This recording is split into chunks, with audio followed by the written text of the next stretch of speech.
Yo, YouTube, what's going on? It's your boy, SalvationsElite. We are back with another insane video today. So this is crazy. I was sent some really reliable information about Call of Duty Black Ops Cold War. There's a ton of information about the multiplayer and how it's going to play out, and it is actually insane. So again, this is from a really reliable source that I definitely trust. So this video is just gonna be me sitting with you talking about Call of Duty Cold War and everything we know. Obviously, some of this information might already be known because of other leaks from other people, but I think the majority of this information is brand new. I mean, without further ado, I've just been teasing you already for too long. Let's get right into it and talk about Call of Duty Cold War. So again, the release for the art just came out, and there's a trailer coming out tomorrow, supposedly covering gameplay of some sort. I don't know what that's going to be, but I was just recently given this information, so that's why I'm putting this out today in case kind of this all comes out tomorrow. Anyway, there's a ton to go through here, basically regarding all things when it comes to a few maps, a lot of guns, loadouts, attachments, field upgrades, and so much more. So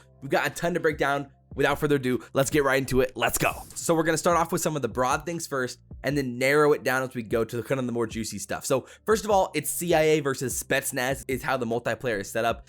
EKIAs are back, and the play of the game is returning in like the end of the game kill cam. So when it comes to like movement and health, first of all, the movement is very similar to Black Ops 4. Sliding is back. You can do kind of like the slide jump thing like you could in Black Ops 4. Slide canceling really isn't the same, and it's not nearly as game breaking as previously like in Modern Warfare or Black Ops 4. So you do have 150 health. I know that kind of comes off like, what, 150 health again? Why? But the time to kill is actually faster than BO4. Apparently they must have increased the damage of the weapons or something along those lines to make it a faster time to kill. So of course it is a lot slower than like Modern Warfare, but apparently it's a pretty nice in between. And full regen is back, so it's not like BO4 with a stim shot. It's like Modern Warfare, where the stim shot is still available as a tactical, but it's not part of the health regen system at all. So this is something that might get you guys a little bit worried when it comes to skill-based matchmaking. The source said that skill-based matchmaking is very similar to Modern Warfare, so it's going to be pretty strong again, which is pretty disappointing. We've heard that from other information as well that's come out, that this is going to be the case, which is very unfortunate. I was hoping to be similar to, you know, older Call of Duties with less skill-based matchmaking, but you know, hey, so far things sound pretty good. I'll take a little bit of an L with a skill-based matchmaking. So the mini-map is back to normal, nothing like Modern Warfare or anything else,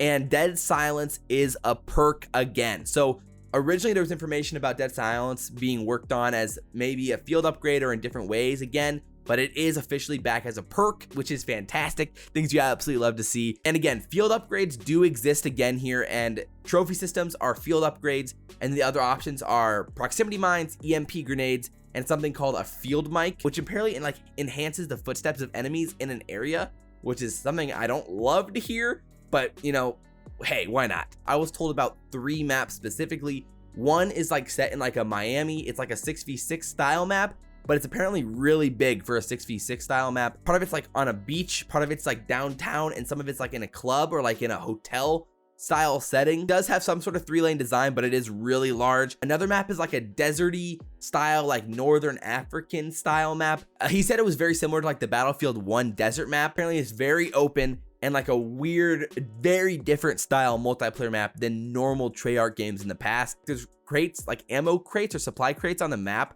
kind of put in different areas where you can change your class and get more ammo for your weapons at those crates, which is kind of weird. He talked about one ground war / 12v12 map. I was a little bit confused about what that played out like, but apparently there's like 3 warships all in an ocean, and you go between the 3 warships on zip lines, and it plays like ground war in Modern Warfare, where you have like the 5 command points and you're playing like the domination with the 5 command points.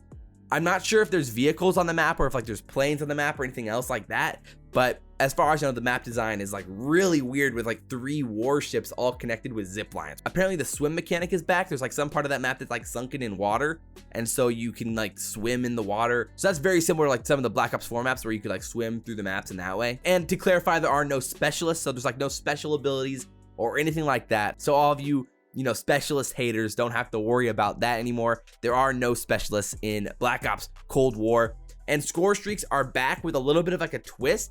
It's kind of like a combination of score streaks with kill streaks in this way, because apparently every kill that you get, there's like a multiplier of some sort that gives you more points for kills but does not give you more points for like objective play. So it prioritizes kills, but it does count like objective play, like in hard points or assists or things like that. So maybe it's a counter like EKIAs, like with the assists. I'm not sure with how that like kind of spammed in BO4. That's kind of weird. I don't know how I feel about that, but that's something that we're gonna have to, I guess, kind of have to feel about when we actually get our hands on this game one day. So he confirmed 7 score streaks. There's like a UAV style streak called spy planes. There's a VTOL style streak, a chopper gunner, and then one called a cruise missile, which is very straightforward.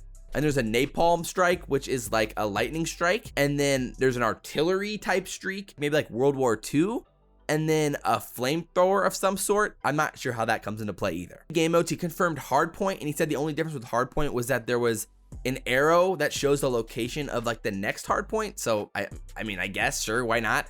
And then there was kill confirmed, and then there's a game mode called VIP, which seems to be like a twist onto like what Safeguard was in BO4. So you have to like escort a VIP across the map. It's apparently like some sort of like mix of Safeguard from BO4 with like a twist, where you have to like, you know, get this VIP across like a big map to an extraction point. So I don't really know how that would play out and how that differs from Safeguard in BO4, but it definitely sounds interesting. And then of course he said that there was the ground war style game as well with the 5 domination flags like ground war and modern warfare. So lastly, we've got the guns and we've got the loadouts. All right, so as far as weapons, there's a weird list here. There's some that are ARs, some that are SMGs, some that he wasn't sure if they're ARs or SMGs, and then there was one sniper confirmed. So for the for sure ARs list, we've got the M16A2 and the AK5, and then for the SMGs, we got a gun called the Sokimi or the Sokaimi. I'm not exactly sure how that's pronounced, and it's like the Uzi apparently. And then great news, the MP5 returns, wonderful, and the AK-74U returns, which is really, really interesting. So then guns that weren't sure if they're SMGs or ARs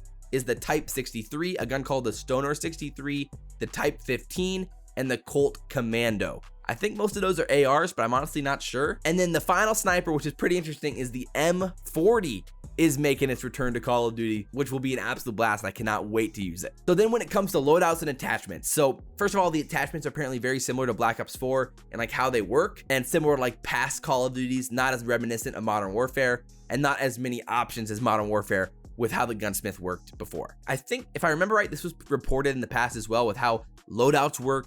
It's like a hybrid of like a pick 10 system and like Modern Warfare. So you actually get 5 attachments on all weapons by default, which is really interesting. And I'm not sure how I feel about that. And then just like pick 10s in the past, you get 3 perks per loadout, which is interesting. And then some of those perks allow you to have more attachments on your weapons. And then apparently one like allows you to max out the attachments on a weapon. So like if an attachment has like 7 like slots, you can then put 7 attachments on a weapon apparently, which sounds pretty insane, especially if attachments work like they did in BO4, because BO4's attachments were really, really good. Like stock 2, grip 2, quick draw 2. I don't know if those are the same as BO4, like if there's like multiple levels of attachments, but if that is the case, guns are gonna be crazy. Oh my word. And then he said there's other kind of like the basic perks that allow you to have more perks of other types of perks. And so the perks are apparently pretty similar like past Call of Duties as well. So there it is. That is Call of Duty Black Ops Cold War from what I've known from the multiplayer. That's pretty crazy. I mean, that's pretty exciting overall. And I think a lot of really good news, things that we can get excited about for Black Ops Cold War as a whole. The only, I think, worry from what I was told was the maps are like really big. And that kind of scares me for multiplayer. And like, I'm a competitive fan. And so I know for competitive, we want to have smaller maps and things that work well for like 5v5 and maybe even 4v4 with those rumors circling recently with the Call of Duty League. So who knows? That gets me a little bit worried for the competitive side of things. It's nice to see that hardpoint is confirmed. So that's good to know already early on, unlike Modern Warfare where hardpoint wasn't even confirmed at launch at the beginning anyway. So from a competitive standpoint, that's pretty exciting. And the score streaks, I mean, at least from what we've seen, seem like there's a chance for them to be competitive, which is exciting. Pretty good options so far that's already confirmed. So hopefully we can get a few more score streaks and actually have a competitive side to score streaks this year, because that wasn't a thing in competitive COD all of Modern Warfare because the score streaks sucked. So all in all, I think I'm pretty excited for Black Ops Cold War, and I hope you are as well. I am really, really looking forward to see what this announcement is on Wednesday, and hopefully they announce some sort of beta and sometime that we can actually see this multiplayer and get our hands on it, because I am really, really excited to play it, especially after hearing about it like this. So I hope you guys enjoyed the video. If you guys did, like, comment, subscribe. I really do appreciate all the support. I'm trying this full time, and I cannot do that without you guys, so I really, really do appreciate it. But as always, guys, I'm your boy SalvationsElite, and we will see you next time. I'm out.